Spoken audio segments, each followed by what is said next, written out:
Business Bites, powered by Sagicor.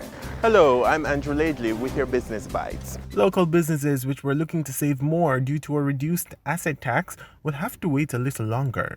Tax Administration Jamaica TAJ on January 27, 2022 said it had been advised by the Ministry of Finance and the Public Service that the proposal to reduce the rate of assets tax has been delayed. First announced in Ministry Paper number 14/20 dated March 10, 2020, the reduction of 0.125% will not take effect for the year of assessment 2022 as previously planned. TAJ stated that the current assets tax rate of 0.25% will therefore remain in effect.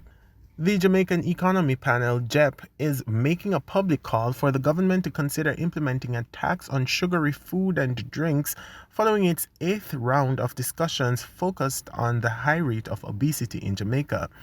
The JEP noted that it would be optimal to earmark the receipts from such a tax to provide further support to the healthcare sector, which has suffered a lot from the coronavirus pandemic. JEP noted that the experience from Mexico, which introduced a tax on sugary drinks in 2014, has been studied extensively and indicated that in response, consumption moved away from sugary drinks towards alternatives with less sugar. And those are your Business Bites. I'm Andrew Laidley. Business Bites, powered by Sagicor.